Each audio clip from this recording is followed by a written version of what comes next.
quisiera que por favor usted pueda tener en cuenta que en los sermones, perdón, es algo que no, sí.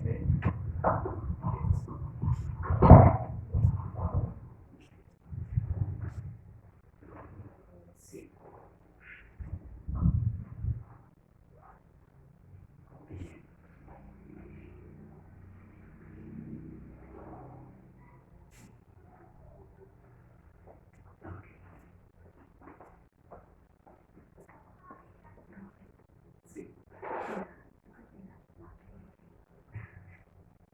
La costumbre.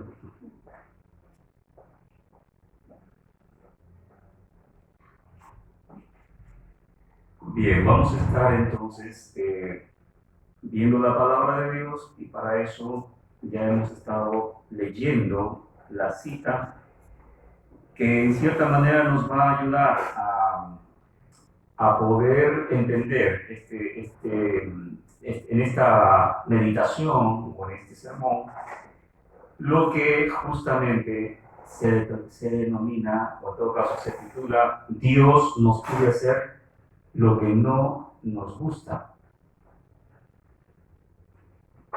Como los padres cuando nos dicen que comamos algo que no nos gusta. Pero los padres dicen, es para que crezcas. Yo me enteré muy tarde. Sí, es verdad. Si no crecí más es por mi insensatez. Realmente sí, soy como esa arena. Porque en cierta manera los padres están verduras y tanta cosa y no gusta eso. Bueno, a algunos les gusta la verdura, otros les gusta la leche, pero no siempre verdura y leche son ideales para aquellos que realmente están en ese proceso. Pero no nos gustan cosas. Y justamente cuando Jesús habla en Mateo 5, la lectura dada, nos va a conectar con Romanos 7, que justamente es algo que complementa la lectura. En Mateo 5 nos habla sobre cosas que no nos gusta hacer, que nos complica un poco como seres humanos.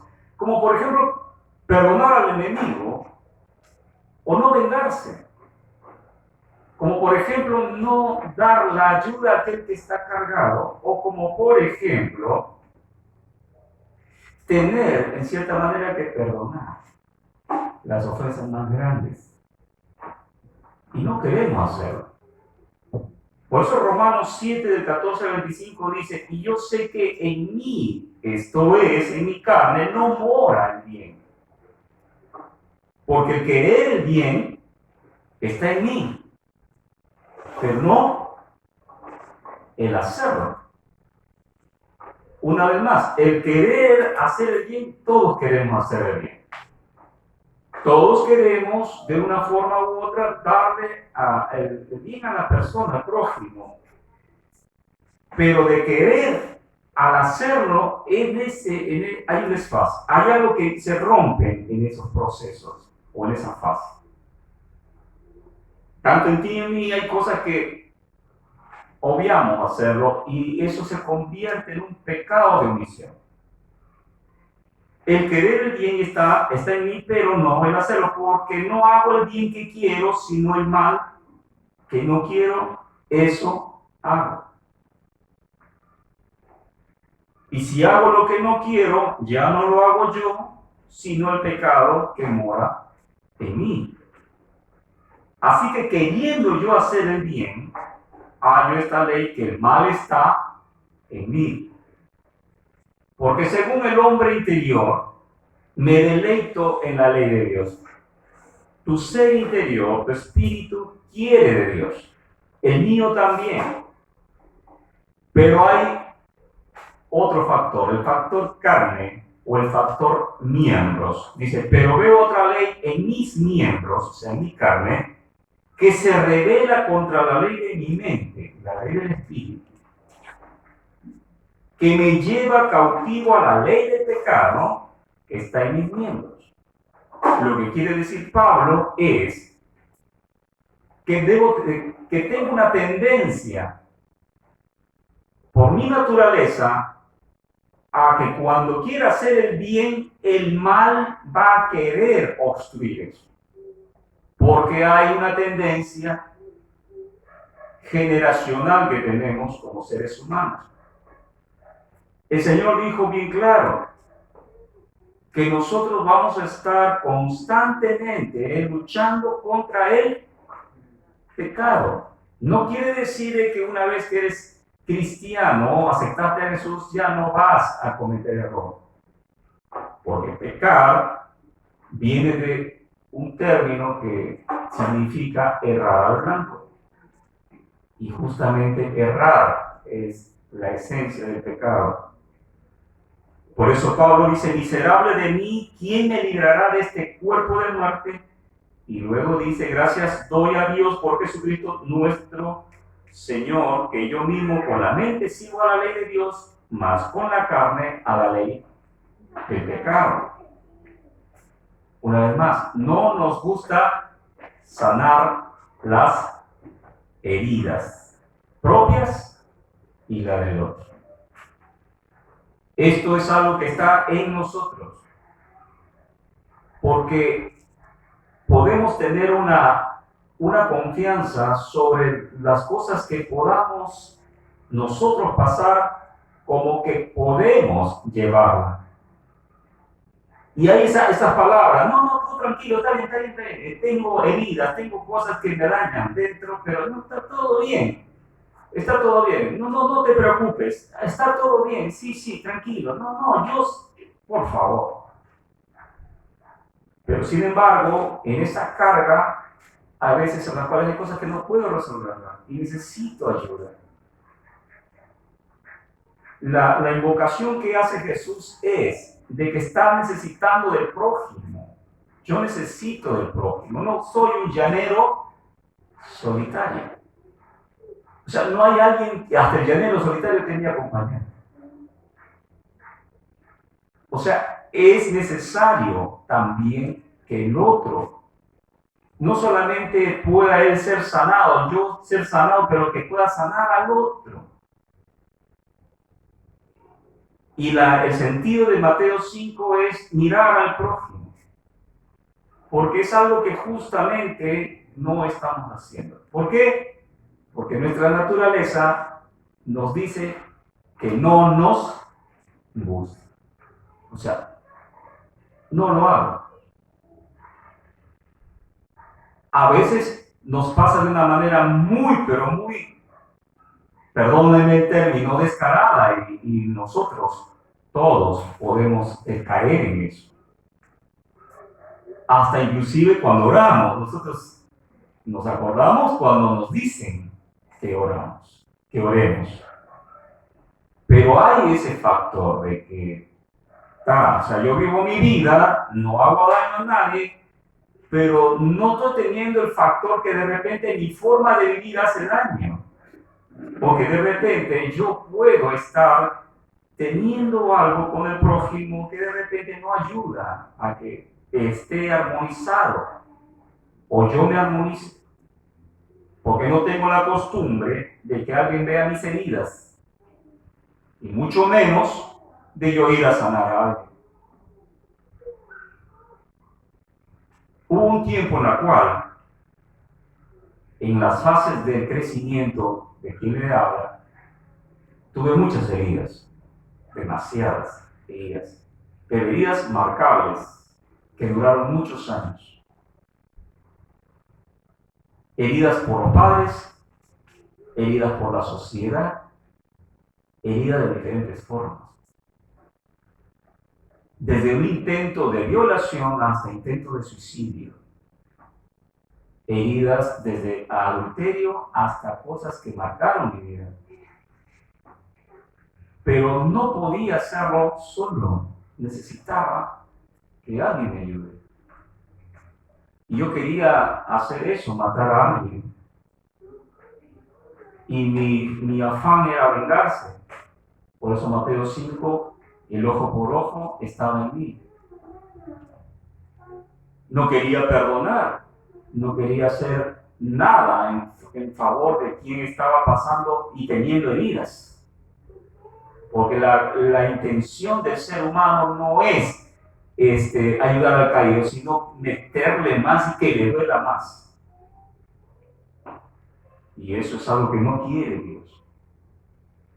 Esto es uno de los sermones que no les gusta a la gente hoy. No nos gusta. Tampoco no nos gusta. Pero para usted y para mí, porque también necesitamos. Quiero que le digas al que está a tu lado, yo te necesito. Digo que no le gusta decir.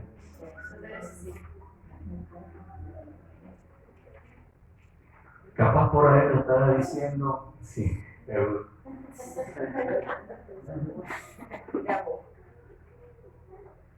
En Lucas 10 vamos a ver un ejemplo de lo que estamos hablando, de lo que el Señor nos está enseñando. Lucas 10, del 30 al 37, es la historia del buen samaritano. Quiero que dejen la placa porque quiero explicarles el contexto.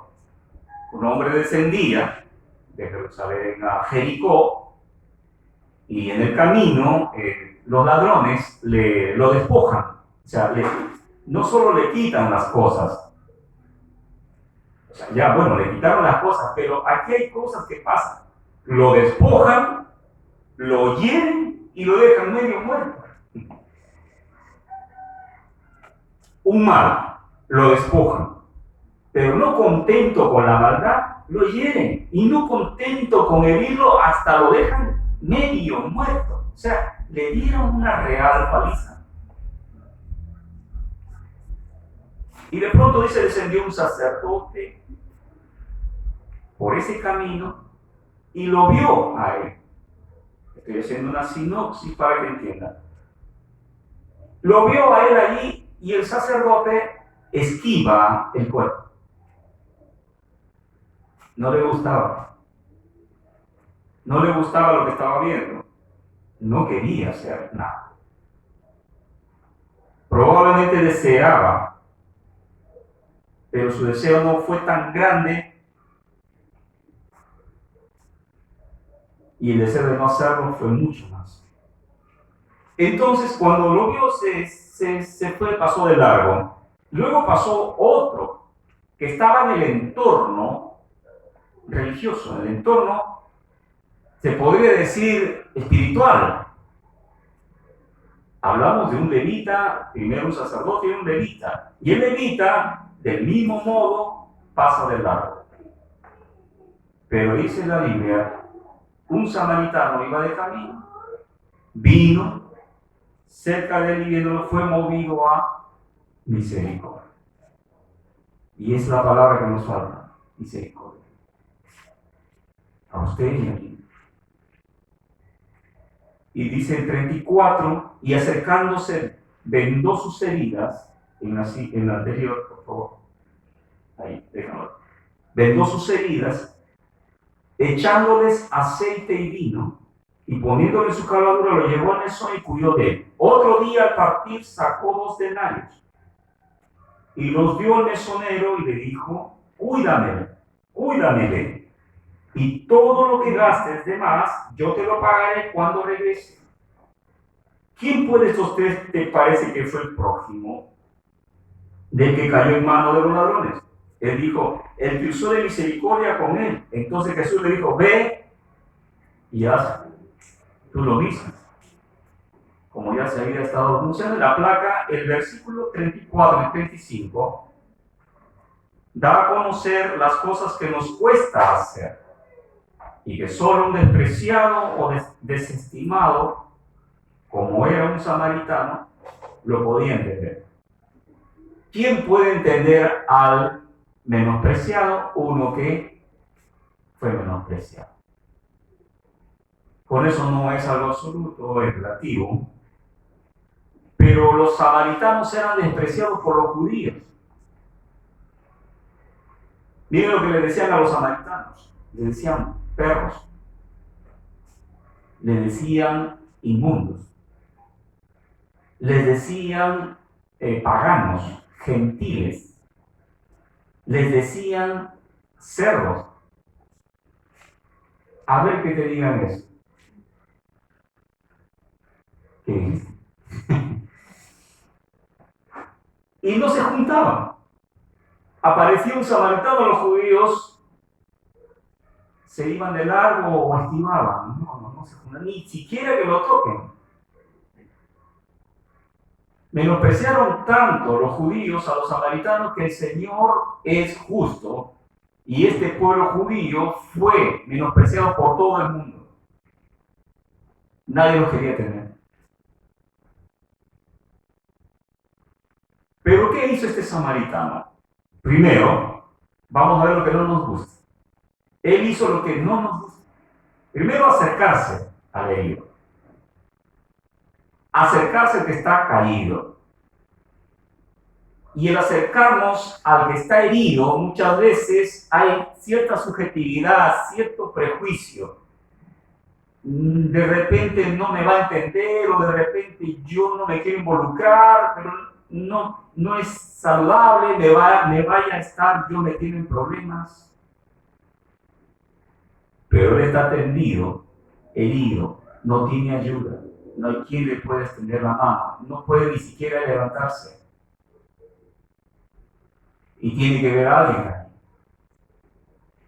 Por eso este samaritano se acerca, algo que no hicieron ellos, ni el sacerdote ni el levita, es acercarse.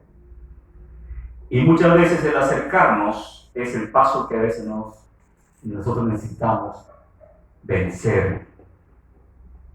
No podemos desechar. No podemos. Segundo, vendar las heridas.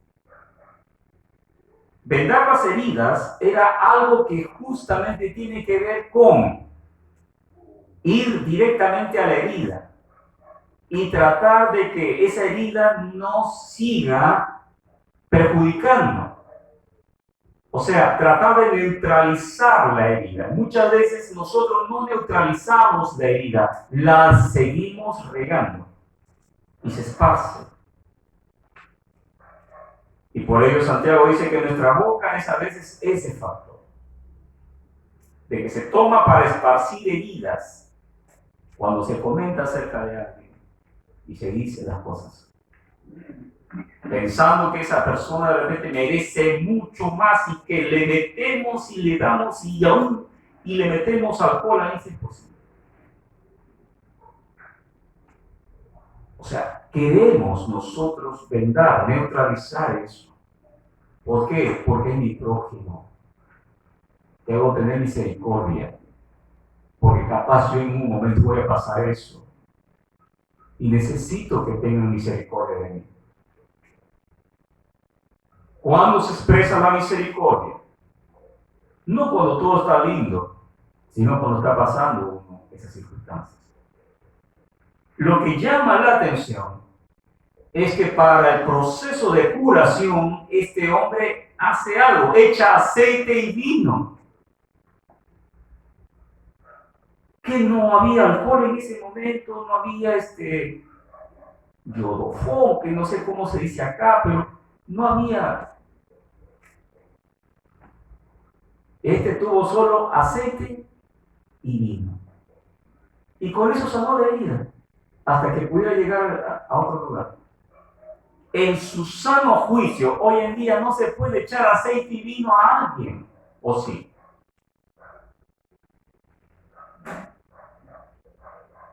Que tu hijo o alguien, un pequeño, se haga una herida, no vas a traer aceite en la cocina y el vino y le das a echar a ver si se sana. Pero es que hay una cosa interesante sobre el aceite y el vino. Si puedes avanzar, por favor. En el aceite y el vino hay algo que nos va a dar un marco más de entendimiento. Primero, el aceite y el vino tienen un significado espiritual. En Jueces 9, 8, 13, les voy a dar así por fuera esto, dice así: que vinieron los árboles a elegir al rey, a alguien como rey de ellos. Y le dijeron al olivo, estoy leyendo Jueces 9, 8 a 13, de hecho que no está probablemente ahí, así que vamos a estar oyendo. Mas dice el olivo, o sea, el olivo es la planta de las aceitunas. El olivo respondió, he de dejar mi aceite, con el cual, oiga bien, con el cual en mí se honra a Dios y a los hombres para ir a ser grandes sobre los árboles. Entonces, una de las cosas que representaba el aceite de este samaritano era la honra. La honra significa el lugar o darle lugar a quien no lo tiene.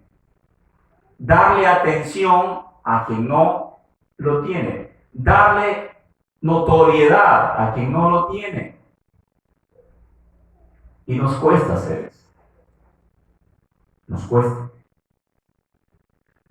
Este hombre era un invisible. Este hombre era un invisible. El samaritano lo hizo visible. Una vez más, las heridas a veces tornan invisible a la gente. Nos tornan invisible. Pero tenemos que hacer esta labor de buen samaritano para poder hacer visible, o sea, darle honra a alguien que no lo tiene. Y el Señor es tremendo. Porque ¿cómo es que alguien puede, en una humanidad, hablando en términos humanos, cómo puede alguien elegir una rosa en pleno desierto, en plena arena, y decir que es la más hermosa cuando deben de estar en los jardines? Porque el Señor nos está usando esa figura para decir, así como esa rosa, yo la voy a honrar diciendo y dándole la hermosura, así quiero también que tú honres a los que no lo tienen. Que vivan con honradez, que vivan con dignidad, porque la honradez y la dignidad son hermanas. Ahora el vino dice en Jueces, en el versículo 13 del capítulo 9, dice, y la vid, bueno, vienen los árboles y le dicen a la vid, pues ven tú, reina sobre nosotros. La vid es la planta de las uvas. Y la vid le respondió, he de dejar mi mosto que alegra a Dios y a los hombres para ir a ser grande sobre los árboles. El vino representa el gozo sano. La alegría de Dios representa el vino. Y estos dos elementos fueron echados sobre este hombre que estaba ahí tendido en la herida. A veces yo necesito eso en mis heridas. A veces tú lo necesitas. Que alguien por lo menos me dignifique o me dé honra, no tanto porque lo merezca, sino porque no lo merezco. Y es lo más misericordioso que puede haber. Y segundo, que me trate con alegría. Y que me dé alegría, porque la alegría es sanadora, es medicina. Hermosea el rostro. El corazón alegre. El corazón alegre es como el vino para Dios. Y con ello no quiere decir que de aquí vamos a ir a tomar vino. Porque dice el pastor que el vino no será hasta 5 litros de la tierra. No. Inviten. Entonces, este samaritano hizo algo correcto, pero también dentro de las cosas que son características de lo que no nos gusta hacer, está, una vez más, acercarnos no nos gusta, porque cada uno vive su propia isla, su propio mundo.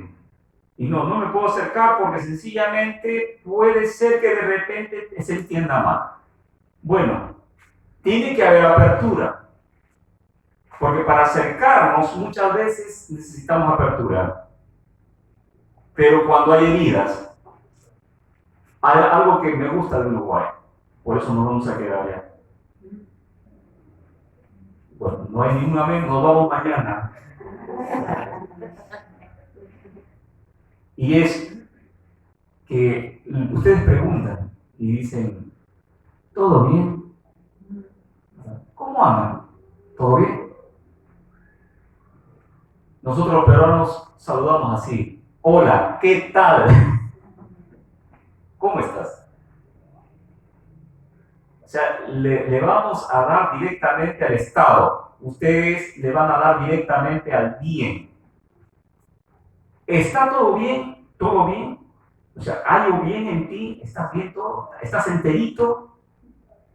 Ese todo bien es una inercia cultural que justamente habla de que hay corazones que son precisamente samaritanas.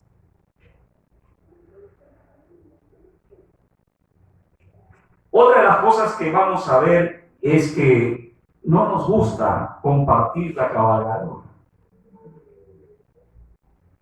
O sea, la cabalgadura es justamente donde se va a sentar aquel que tiene su propia bestia, hablándolo así, por el caballo o el asno. Pero ponerle en la cabalgadura es un acto la cual le estás diciendo que le vas a ayudar en su caminar, que vas a llevarlo cuando él no puede. Y las oraciones hacen eso, hacen que uno lleve a otra persona donde no puede. Para nosotros los cristianos no necesitamos ni asno ni caballo, necesitamos oración, porque la oración es la cabalgadura que tengo que poner a aquel que justamente no puede. Y varias veces me voy a sentir que yo no puedo. Y varias veces te sientes así también. Pero qué hermoso es que alguien se acerque y diga, estoy contigo, vamos, dale, vamos. Ustedes dicen una palabra preciosa, vamos arriba. Llego a Perú y digo, vamos arriba, me mira, dice que, ¿a dónde? Que están a mirar. Luego dice, lo llevó al mesón, o sea, no contento con atenderlo, sino que lo trasladó, le dio su lugar, y ahora tú vas a tener un lugar donde poder ser atendido. Y esta figura del mesón es la figura de la congregación, es la figura del lugar donde justamente se va a atender. Si hay atenciones físicas, también hay atención espiritual, porque hay mucha herida del alma. Y luego dice él, bueno, cuídamelo y yo te voy a pagar todo. Una de las cosas que no nos gusta es pagar por ¿qué? Que se la vea a él. Para eso trabaja. Yo, no. Primero mi familia, luego él. Sí, hay prioridades. Pero nos cuesta, iglesia, nos cuesta.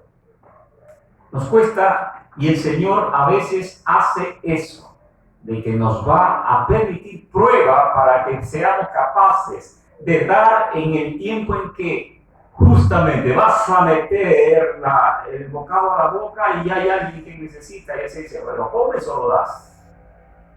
Va a llegar el momento en que te va a probar a ti y a mí el Señor. Y podríamos decirlo, sí, yo le doy, pero en el momento de hacerlo, ese es el detalle. Por eso que el Señor al final de todo, para ir cerrando, dice en el versículo 37, el que usó de misericordia es el que justamente hizo todo esto. O sea, la misericordia tiene que precedir a la iglesia. Pero misericordia no es darle solamente por dar, sino que debe haber también un acompañamiento espiritual. Por ahí me preguntaba, ¿sabes qué? Pero si viene alguien que tiene vicios, tiene adicciones, y de pronto me pide dinero, quiere decir, Rocha, que yo le voy a dar dinero porque dice que hay que darle. Si sé que va y compra droga, no le voy a dar, pero le puedo dar algo de comer. O que de repente le puedo decir, ¿sabes qué? Ven, voy a orar por ti. Si Él no quiere, ya tú haces labor de misericordia. Pero la iglesia tiene que ser el mesón de Dios. Y seamos como samaritanos para la gente. Porque lo somos. ¿Saben lo que nos dicen la gente de afuera? A ver, locos. Aleluyas. Nos dicen ociosos. Nos dicen hasta inclusive que el pastor tiene muchas mujeres. Y que los hermanos trabajan para el pastor. Dicen que aquí realmente lavan el cerebro. Todas esas cosas son cosas que el mundo dice, los que están afuera. Pero eso es algo que lo dicen porque no tienen el conocimiento. Nuestra labor es, como dice el final, ve y haz tú lo mismo. Eso es lo que queríamos compartir en este sermón. Así que hagamos eso. Sé que lo que estoy hablando el Señor lo va a poner en prueba. Que Dios nos dé sabiduría y nos dé gracia y misericordia. Pero ya dejemos de estar abriendo la herida. Hay que empezar a sanar la herida. Y sanar la herida quiere decir que esto tiene un inicio. Si vamos a iniciar con heridas, entonces siempre va a haber sangre. Y siempre va a haber cosas que no van a avanzar. Porque un herido no puede avanzar. Pasarán años y seguiremos con las mismas heridas. Tenemos que cerrarlas. Porque la sanidad lo da el Señor. Pero debemos ser agentes de sanidad. Debemos tratarnos como que estamos en proceso y tratamiento. ¿Saben lo que le hacen a uno que está en tratamiento de una herida? Yo he tenido una operación reciente. Y el tratamiento que te dan es, bueno, que alguien esté contigo, que alguien te ayude, que por aquí estamos en eso, iglesia. Y el Señor arrima quien nos ayuda. Pero todo tiene su tiempo. No es que va a estar siempre así. Una vez que ya te ve el médico, que ya estás allí y te mandan a caminar. Una vez que ya puedes, dice, bueno, ya, está de alta. No, hasta vueles a alta. Ya está, fuera. Porque hay otro que precisa. La idea es eso, de que la iglesia se convierta en una iglesia sana, en todo sentido. Y todo lo que Dios permita hacer, porque Él lo quiere hacer, va a ser para apuntar a que la iglesia camine sana.